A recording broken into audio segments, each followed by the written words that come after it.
जैसे आप तय कर ले अपना शेड्यूल, जो भी आपका दिन भर का शेड्यूल है, अगर आप रात को देर तक पढ़ते हैं या जल्दी सोते हैं, जैसा भी शेड्यूल आपका है, जैसे आप तय कर ले कि भाई डिनर के बाद के 2 घंटे ये, उसके बाद सो जाओ, या सुबह उठते सबसे पहले 2 घंटे ये, वो अपने हिसाब से देखिएगा, क्योंकि आपकी जो नेचर है उससे कंप्रोमाइज़ मत कीजिए।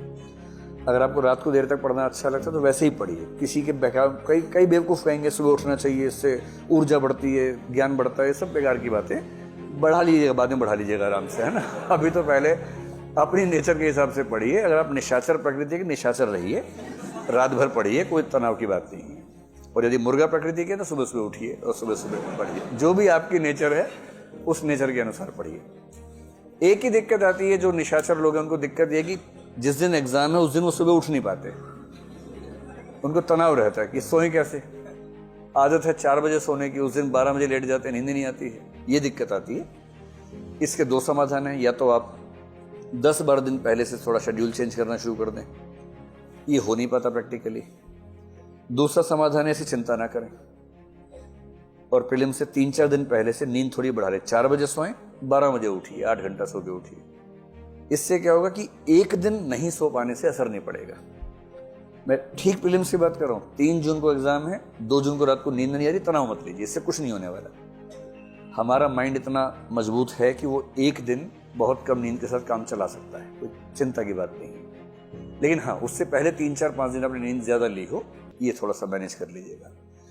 अपनी नेचर से कंप्रोमाइज नहीं करना है, लेकिन उस नेचर के हिसाब से कोई 2 घंटे का शेड्यूल अलग से निकाल लीजिए करंट अफेयर्स के लिए। इसी तरह से 1 से 2 घंटे का शेड्यूल निकालिए रिवीजन के लिए। वरना इस पाठ्यक्रम में होता क्या कि एक क्रम से आप पढ़ते जाते हैं, उसी क्रम से पीछे गायब होता जाता है, और फिर आप 2 महीने बाद देखते हैं कि सब सफाचट एकदम, कुछ याद नहीं आ रहा।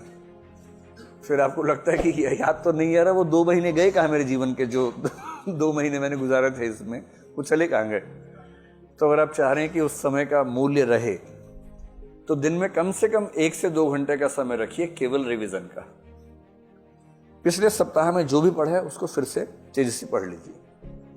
मनोविज्ञान में एक सामान्य बात है कि जिस चीज की रिवीजन आपने 3 बार कर ली, वो चीज आप आराम से भूल नहीं सकते।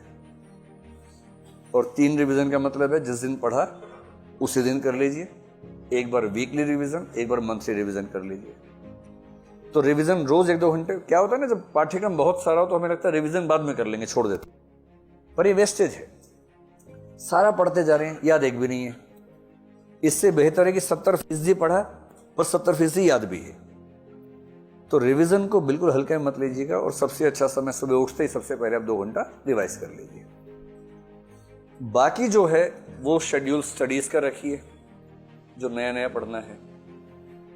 और मेरे ख्याल से अब आप जिस दौर में आ गए हैं, अगर आपकी मान लें कि 3 घंटे की क्लास होती है और 4 घंटे ये हो गए, 7 हो गए, तो आप कम से कम 5 से 6 घंटे और निकालिए स्टडीज के लिए। मैं जानता हूं कि जब बच्चे नए नए आते हैं तो हम कहते हैं कि आप 8 घंटा पढ़िए, 8 घंटा सोइए, 8 घंटा घूमिए। 8-8-8 का नियम बताते हैं शुरू में, और नए नए बच्चों के लिए होता है। अब आप बच्चे छोड़ना है, अब आप बड़े हो गए हैं। और मतलब वैसे भी भारत के अलावा दुनिया में किसी देश में ऐसा नहीं होता कि 30 साल के बच्चे अपने घर से पैसे लेके पढ़ रहे हों। तो जब आपको इतनी सुविधाएं मिल रही हैं, आप फुल टाइमर स्टूडेंट्स हैं और कुछ नहीं कर रहे हैं, तो 12-13 घंटे तो बनते हैं कम से कम। और जब परीक्षा एकदम नजदीक आए तब 8-10 दिन 14-15-16 घंटे भी बनते हैं। उस समय 15-16 घंटे रोज की बात नहीं हो सकती, पर 5-7 दिन तो हो ही सकता है परीक्षा के नजदीक जब हो। इतना घंटा पढ़ना है, और उसमें